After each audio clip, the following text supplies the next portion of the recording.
오늘 말씀의 제목이요, 속지 말고 분별하라입니다. 우리가 교회에는 참 많은 일들을 결정해야 되고 방향 설정을 하면서 나아가야 합니다.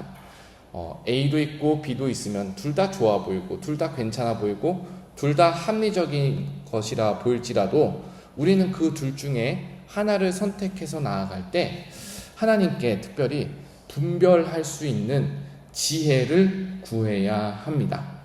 오늘 본문은요, 우리가 분별할 수 있는 지혜, 분별의 영을 간구해야 하는 이유를 명확하게 보여줘요. 분별하지 않고 내리는 결정은요, 겉으로는 평화로워 보이고 겉으로는 이득이 되는 것 같지만 결국에는 하나님 뜻에서 멀어지고 결국에는 영적 위기를 초래할 수도 있습니다. 여러분, 오늘 하루만 봐도 얼마나 많은 일들을 결정하면서 살아오셨습니까? 근데 그 순간마다 작고 사소한 일에서부터 크고 중요한 일까지 우리가 어떻게 하면은 하나님 앞에 믿음으로, 성령의 능력으로, 또 지혜로 잘 분별할 수 있을지 오늘 말씀 가운데 한번 같이 고민해 보기를 소망합니다. 오늘 본문은요, 여호수아가 기브온 주민들과 동맹을 맺는 장면이에요. 근데 이 동맹을 맺는 장면이요, 하나님 아버지 앞에는 불순종하는 장면이었고요, 그리고 여호수아는 기브온 주민들에게 속는 장면입니다. 물론 결과적으로는 기브온 주민들이 이스라엘의 종으로 되어서 평생을 살게 되었지만은 이 과정에서는 분별하지 않았어요. 이 과정에서는 하나님께 여쭈어 보지 않았습니다. 우리가 이 본문을 아주 잘 이해하기 위해서는 왜 하나님께서는 여호수아가 기브온 주민과 화친, 조약을 맺는 것을 원치 않았을까를 먼저 알아볼 필요가 있어요. 가장 먼저 말씀드리자면은 하나님의 명령이 가나안 족속과 언약을 맺지 말라는 것이었습니다. 동맹을 맺지 말라는 것이었어요. 제가 한번 말씀을 읽어드릴 테니까 잘 들어보세요. 신명기 7장 2절입니다.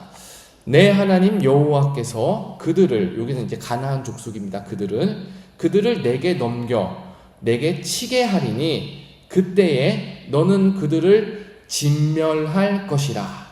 그들과 어떤 언약도 하지 말 것이요 그들을 불쌍히 여기지도 말 것이며.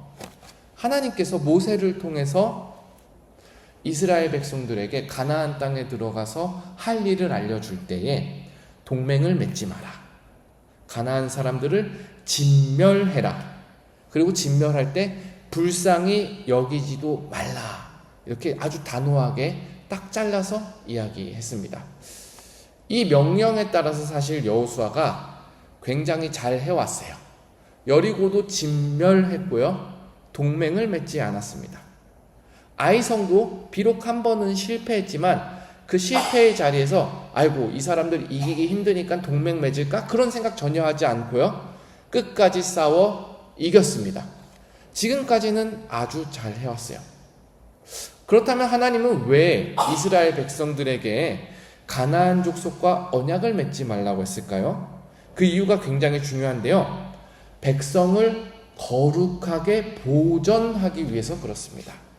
우리 7장 4절, 신명기 7장 4절을 한번 펴주세요. 신명기 7장 4절입니다.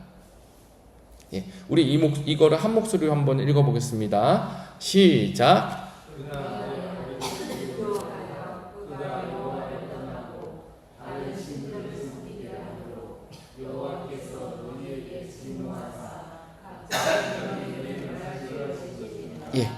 이스라엘 백성이 그 땅에서, 가나안 땅에서 영원토록 축복과 은혜를 누리면서 사는 것은 하나님께 철저히 순종하는 거예요. 하나님의 소유로 끝까지 살아내는 거예요. 그런데 자꾸 가나안 족속과 이방 족속과 동맹을 맺고 화친을 하면서 그쪽 문화에 물들고 그쪽 신앙에 눈이 팔려가지고 우상을 숭배하게 되고 하나님을 저버리게 되고, 그러면서 영원히 하나님을 떠나면은 이스라엘이 바로 심판의 대상이 되기 때문에 그렇습니다. 하나님은요, 죄랑 타협하라고 하지 않습니다. 하나님은요, 불순종과 타협하라고 그러지 않아요. 하나님은요, 죄의 대상은 끊어버리라 라고 말씀을 하십니다. 결국 하나님께서 가나안 족속을 다 쫓아내라고 하신 이유는 이스라엘 백성을 거룩하게, 순결하게 보호하기 위한 목적입니다. 그럼에도 불구하고 인간적인 생각으로는 하나님의 명령 가운데 한 가지 의문이 듭니다. 하나님께서 7장 2절에 보면은 진멸하라고 할 때 불쌍히 여기지도 말라고 해요. 인간적으로 불쌍히 여기지도 말라고 합니다. 우리가 바퀴벌레 한 마리를 물려 죽여도 내가 생명을 죽였네 하는 마음에 조금 꺼리낌이 한 번씩 들 때가 있습니다. 근데 어떻게 이 한 민족을 또는 그 여러 다수의 민족들을 진멸하면서 불쌍히 여기지도 말라는 건가? 하나님께서 어떻게 그렇게 무자비하게 사람을 죽이라고 말씀하시는 건가?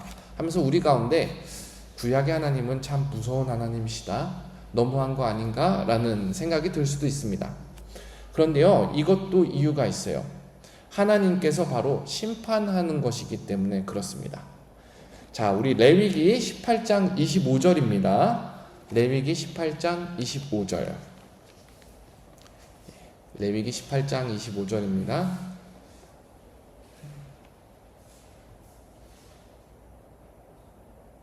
우리 한 목소리로 함께 읽어보겠습니다. 시작. 그 땅도 더러워졌으므로 내가 그 악으로 말미암아 벌하고 그 땅도 스스로 그 주민을 토하여 내느니라. 여기서 이제 그 땅은 가나안 땅이죠. 그리고 가나안 땅의 주민들이 더러워졌으므로, 하나님 앞에서 범죄하였으므로 하나님이 벌하시고 가나안 땅에서 그 사람들을 몰아낼 것이다 라고 미리 예언하신 말씀입니다. 그러니까 하나님께서는 심판을 하실 때 무자비하게 하는 것처럼 보일지 모르지만 사실 이미 예전부터 계획된 일입니다. 이 말씀은 창세기 때부터 사실 예언이 되고 창세기 때부터 가나안 주민들을 벌하시겠다라고 하나님이 작정을 하셨어요. 그럼 생각을 해보십시오. 창세기부터 지금 애굽에 가가지고 종살이를 하는 몇백 년의 시간이 지나고 돌아오기까지 또 40년의 시간이 지나고 이제 와서 하나님께서 심판을 하시는 거예요. 그러면 가나안 주민들 입장에서는 하나님 앞에서 죄를 짓고 벌을 받을 만한 행동을 하는데 그 행동을 몇백 년 동안 해온 겁니다. 이미 하나님께서는 가나안 주민들이 회개하고 돌아올 수 있는 기회와 말씀과 시간을 충분하게 주어셨다라는 사실이에요. 그러니까 여호수아를 통해 가지고 가나안을 심판하는 형벌의 도구로 사용하시는 거기 때문에 여호수아가 하나님의 도구로 사용되는 거기 때문에 여호수아가 불쌍히 여길 필요가 없는 거예요. 이미 하나님께서는 기회를 주시고 이미 하나님께서는 충분히 참으셨기 때문에 그렇습니다. 자, 우리가 지금 빙 둘러왔지만은 이 사실을 통해서 확실하게 깨달은 것이 있습니다. 여호수아는 가나안을 정복하면서 가나안 땅 주민들과 화친을 하면 안 돼요. 이것은 하나님의 계획이고 하나님의 뜻이고 하나님의 명령입니다. 물론 여호수아도 이것을 잘 알고 있어요. 가나안 백성과 화친하면 안 된다. 끝까지 진멸해야 된다. 끝까지 싸워 이겨야 된다. 여호수아도 굉장히 잘 알고 있습니다. 그럼에도 불구하고 여호수아가 화친을 맺게 됩니다.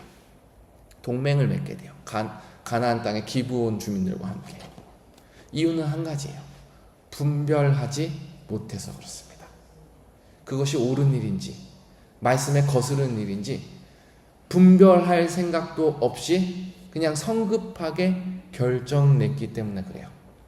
여러분, 무슨 결정이든지 우리가 성급하게 내려서는 안 됩니다. 우리가 사람들과 이야기를 하다가 조금 기도해 봅시다 이렇게 인사치레로 하는 말이 아니라 결정이 조금 급하게 내려서 일을 그르칠 것 같으면은 잠깐 멈추고 함께 기도하자고 우리가 시간을 가져야 돼요. 그리고 그 시간을 갖는 동안에 말만 그렇게 하는 것이 아니라 정말로 하나님 앞에 기도하고 또 말씀도 찾아보고 그런 와중에 우리 삶과 현실 가운데 적용을 할 수 있어야 돼요. 이것이 바로 영성의 출발인 줄 믿습니다. 그러면 오늘 본문에서 여호수아가 어떻게 분별하지 못했는지 제가 한번 낱낱이 살펴보여드리도록 하겠습니다. 9장 1절과 2절에 보면요, 이제 아이성이 완전히 정복되고 나서 이 소문이 모든 가나안 사람들에게 퍼져요. 모든 가나안 사람들에게 퍼진 다음에 가나안 사람들은 그 소문을 들으니까 야, 이러다가 우리가 진짜 다 한 번에 죽는 거 아닌가, 여리고랑 아이성처럼 따로따로 싸우면은 우리가 승산이 없으니까 모든 왕들이 모여가지고 일심으로 여호수아랑 싸우자라고 하면서 이제 작전을 짭니다. 그러는 와중에 아주 꾀가 많은 족속이 있어요. 기브온 족속이 있어요. 기브온 주민들도 하나님의 군대가, 이스라엘이 가나안을 정복하러 하기 위해서 오는 것을 들으니까 겁이 나잖아요. 겁이 나서 무엇을 하냐면은 4절에 보니까 꾀를 내어라고 말합니다. 기브온 주민들이 9장 4절에 꾀를 내었다라고 해요. 제가 이 꾀를 내다라는 말을 성경에서 찾아봤어요. 어디에 나오는지. 구약 성경에 총 5번 나오더라고요. 한 번은 여호수아 여기에 나오고, 3번은 잠언서에 나오고, 또 한 번은 출애굽기에 나왔던가요? 아무튼 그렇게 나옵니다. 근데 이 꾀를 내다라는 말이 긍정적인 의미가 있고 부정적인 의미가 있어요. 긍정적인 의미로 쓸 땐 잠언에서 어리석은 자들아 슬기를 배워라 하면서 이 슬기를 꾀를 배워라 라는 말로 씁니다. 그러니까 우리가 살아가다 보면 너무나도 고지식하고 너무나도 원리 원칙이고 너무나도 정석이다 보면은 사실 몸이 고생하는 경우가 있습니다. 그럴 때 우리가 슬기롭게 또 말씀을 지키면서 슬기롭게 동시에 하는 방법을 배울 필요도 있습니다. 유연하면서도 슬기로운 방법이요. 잠언서도 그 꾀를 우리에게 잘 사용할 수 있도록 가르칩니다. 근데 이 꾀를 내다라는 말을 부정적인 의미로도 쓰는데요.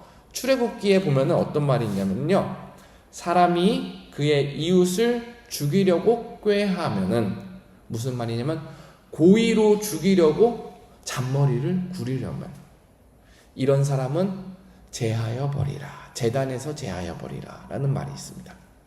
그러니까 기브온 주민들이 여호수아를 속이기 위해서 꾀를 낸다라는 것은 부정적인 의미죠. 부정적인 의미로서 결국 꾀를 내서 이스라엘을 병들게 하고, 꾀를 내서 이스라엘을 하나님으로부터 떨어지게 하고, 꾀를 내서 결국은 이스라엘 백성이 죽어서 제단에서 떨어뜨리게 하기 위해서 이렇게 꾀를 내는 것을 기브온 주민들의 꾀라고 말합니다.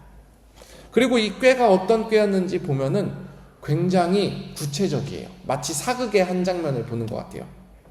9장 4절에 보니까 이제 기브온 주민들이 사신으로 올 때에 반짝반짝하고 예쁘게 옷을 입고 오는 것이 아니라요, 헤어진 전대와 찢어진 가죽 포도주 부대, 또 빵은 말라가지고 곰팡이가 쓸어있고 신발은 다 떨어졌고 아주 오랫동안 여행하고 아주 오랫동안 고생한 사람처럼 기브온 주민들이 여호수아에게 옵니다.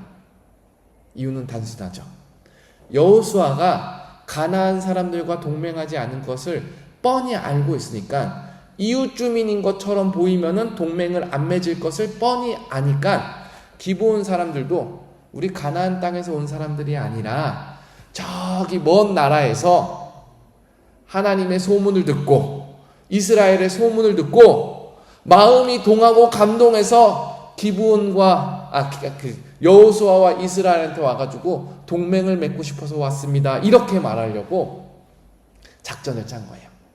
옆 동네에서 왔음에도 불구하고 아주 한 달 정도 여행한 것처럼 옷도 찢어지고 떡도 말라 비틀어지고 그렇게 해가지고 여행을 해서 온 거예요. 물론 처음에 여호수아는 의심을 한번 하죠.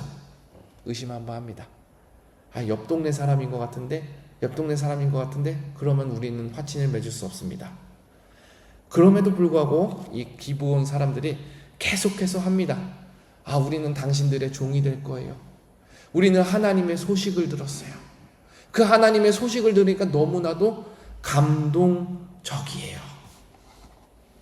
여러분, 솔직히 누가 작정하려고 저에게 접근해서 사기를 치려고 하면은 안 당할 사람 없습니다. 사기 치는 사람들 얼마나 머리가 좋은데요. 얼마나 철저한데요.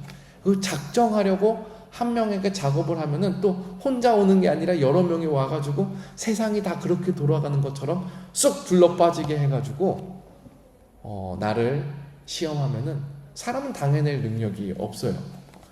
그렇기 때문에 우리가 더 분별할 수 있는 지혜를 구해야 합니다. 특히 교회도 마찬가지입니다.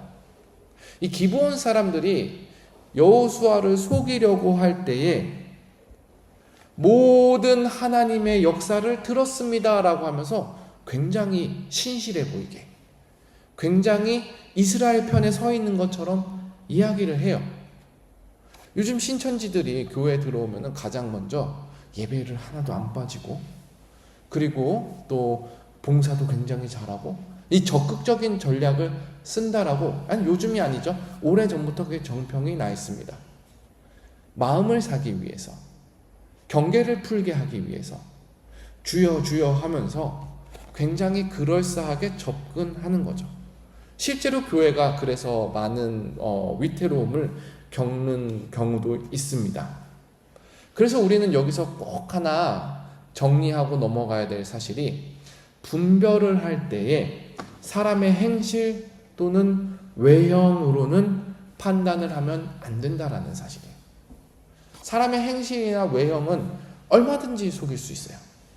여러분, 왜 성격 검사 테스트 같은 거 이렇게 A표 받아가지고 성격 검사 요즘 젊은이들 많이 해가지고 내 성격은 외향형이래, 내 성격은 내향형이래 이렇게 말하면서 서로 이야기하는 거 혹시 들어본 적 있으십니까? 근데 그것도요, 내가 질문을 보면서 나를 속일 수도 있는 거예요.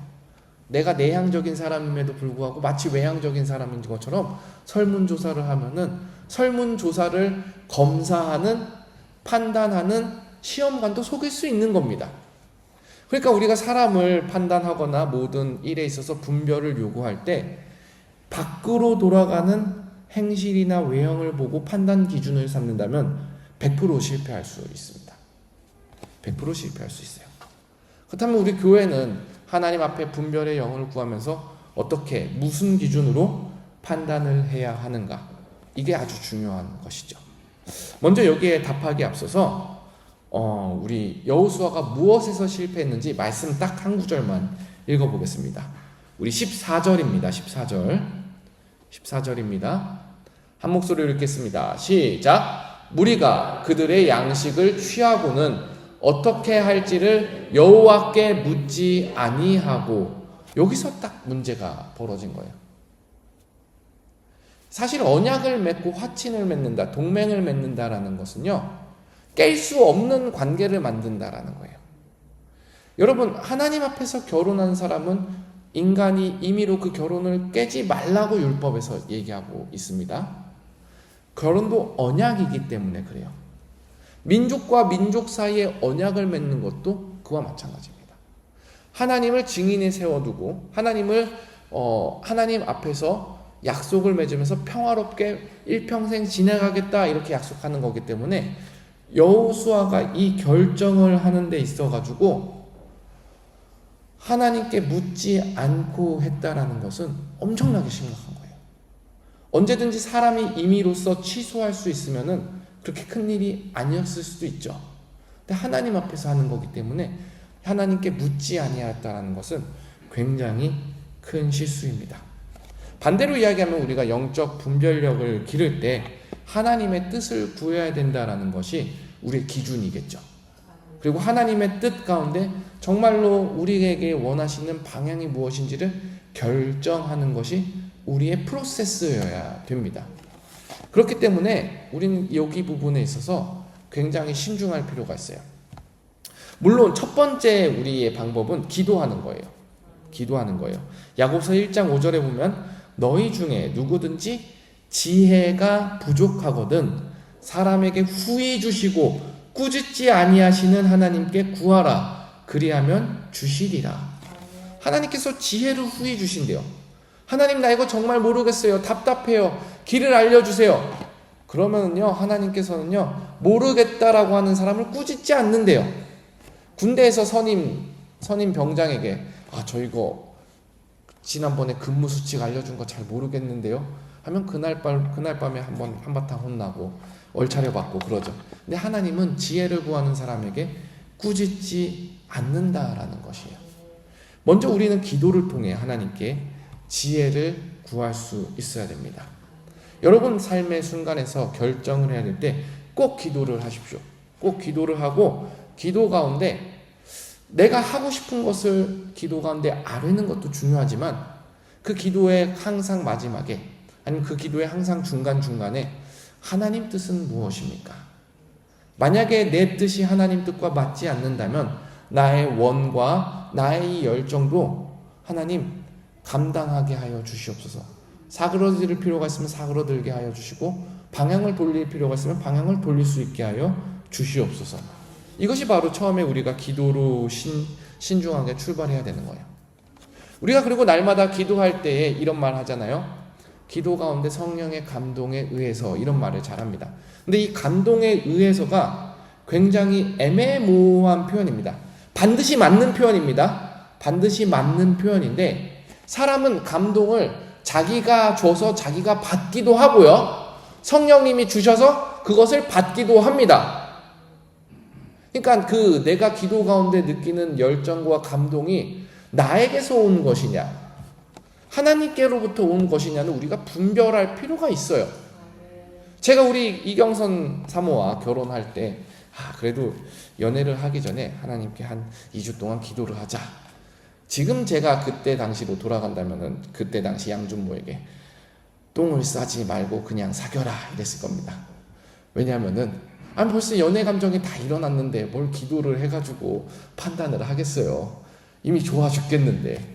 이미 저는 그때 눈에 콩깍지가 씌워가지고 분별할 수 있는 이유가 없어요. 그러니까 사람에게로부터 온 감동도 우리를 굉장히 매혹시키고 우리를 굉장히 심하게 끌어가서 분별을 할 수 없게 하는 경우가 많습니다. 그렇다면 우리가 기도 가운데 감동이 올 때 그 감동을 어떻게 다룰 것인가? 말씀에 비추어 보라는 거예요. 말씀에. 이게 정말로 중요합니다. 시편 119편 105절에 주의 말씀은 내 발의 등이요 내 길의 빛이니이다. 말씀을 가까이 해야 돼요. 여러분 주님의 뜻 하면서 정말로 이 성경에 이렇게 많은 주님의 뜻을 우리에게 기록해 주셨는데 이것은 들춰보지도 않고 하나님 음성 들려주세요 하는 거 솔직히 말씀에서 하나님께서 참 답답해 하실 것 같아요. 야, 다 기록해놨는데 기록해놓은 거 뒤집어 보지도 않고 맨날 와가지고 너는 뭐 신령한 음성을 달라고 하냐. 제가 감히 그렇게 하나님의 말씀, 하나님의 뜻을 판단할 수 없지만은 참 그럴 것 같습니다. 여러분 결정 앞에서 성경적인 원리를 찾아야 돼요. 성령 충만하다가 뭘까요? 성령 충만하다에 대해서 성경은 성령의 열매라고 표현을 해요. 자비가 있다. 예를 들어서 제가 요즘 갈등하고 있는 무슨 문제가 있다라면은 그 문제에 있어가지고 A냐 B냐 선택지를 결정할 때 성령 충만의 열매가 자비라면은 A가 자비를 위한 행동일까 B가 자비를 위한 행동일까를 객관적으로 판단해 봐야 돼요. 그러니까 내가 결정을 함에 있어서 말씀의 근거에서 판단하는 것은 이것이에요. 만약에 성경의 말씀 가운데 어떤 말씀이 있을까요? 내 이웃의 것을 탐하지 말라라는 탐심에 관한 말씀이 있어요. 근데 이렇게 신앙생활을 하다가 제가 돈을 빌렸다고 해봅시다. 돈을 빌렸다고 하는데 이 돈을 갚아야 될 때가 있어요. 약속한 때가 있어요. 약속한 때 돈은 갚아야죠. 근데 이 약속한 거를 한 달만 미루면은 내가 이 돈 가지고 더 큰 일을 할 수 있을 것 같아. 그러면은 한 달을 미루느냐 갚느냐에 대한 문제로 이렇게 갈등을 하게 되죠. 너무나도 쉬운 결정이에요. 탐심을 제하여 버리면은 결정은 약속을 지키면 되는 겁니다. 근데 성령에 충만하지 못하고 말씀에 잠겨 있지 못하면요, 자연스럽게 나의 유익을 쫓는 방향으로 가요. 한 달 우리 그리스도인들끼리 조금 봐주고 용서해주고 참아주면 되지. 지금 날 사랑하는데 당신이 좀 참아줄 수 있잖아 하면서 이것을 덮어놓고 그 한 달을 내가 더 써버린다면요, 이것은 내가 그리스도의 사랑과 은혜에 기댄 것 같지만 그것이 아니라 내 탐심에 기대버린 거예요. 이게 바로 말씀의 근거에서 성령의 감동을 다루는 방법이에요.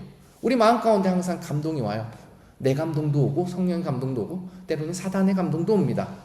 그 감동 가운데 분별하는 거, 말씀 가운데 그 원리로 들어가는 거예요. 이것이 두 번째입니다. 세 번째는요, 공동체 안에서 함께 행동하는 것입니다. 여러분, 우리는 교회에 가서 혼자 살아가지 않겠어요. 신앙생활을 어디 산골짜기에 들어가서 혼자 해라 그렇게 절대 말하지 않았어요. 신앙생활은 항상 공동체 안에서 함께 살아가는 것입니다. 이 말은 무슨 말이냐면은, 내가 혼자 결정하기 힘들 때, 내가 혼자 판단하기 힘들 때 함께 구할 공동체 가운데서 의지하라는 것이죠. 사도행전에서도 보면은 교회가 무슨 결정을 할 때마다 사도와 장로들이 이 일을 의논하러 모여, 의논한다라는 말이 있어요. 혼자 독단과 독선으로 결정하는 것이 아니라 함께 모여가지고 가장 먼저 기도하는 거죠. 주님, 우리가 이 문제를 두고 함께 모였습니다. 우리가 하나님 앞에 지혜를 구하오니 이 대화하는 가운데서 하나님께서 주신 지혜 가운데서 뜻을 하나로 모을 수 있게 하여 주시옵소서. 이렇게 의논을 하는 거죠. 그러면요, 성숙한 신앙인들은요, 그 안에서 정리할 수 있어요. 정리할 수 있고 교회를 위한 결정을 할 수 있습니다. 사랑하는 여러분, 우리는 분별할 수 있는 교회로 성장해 나가야 됩니다. 이 분별은요, 알면서 시작되고 순종으로 끝나요. 기도 가운데, 말씀을 보는 가운데 하나님의 뜻을 먼저 알고 분별했을 때 그 뜻이 물론 내 뜻과 같은 방향이라면은 따라가기 쉽겠죠. 근데 때로는 분별했을 때 내 뜻과 완전 정반대가 되는 경우가 있습니다. 그때는 어떻게 하시겠습니까? 계속 기도하면서 고집 부리면서 하나님, 내 뜻은 이런데 하나님이 좀 뜻을 굽혀주면 안 되겠습니까? 이렇게 하겠습니까? 아니죠. 분별은요, 마지막은 순종으로 끝납니다. 기도하고 알아가고 의논하고 순종으로 끝나는 거예요. 우리 교회가 작은 일에서부터 큰 일이 여러 가지가 있습니다. 근데 이 작은 일에서부터 큰 일을 하는 데 있어가지고 작은 일을 감당할 수 있는 프로세스가 있고 큰 일을 감당할 수 있는 프로세스가 있을 거예요. 그 가운데 우리가 가장 먼저 하나님 앞에 구하고 물어보는 이러한 과정들을 통해 가지고 지혜롭게 결정해 나갈 때 하나님께서 우리 교회를 참 아름답게 쓰실 줄 믿습니다. 우리 함께 기도할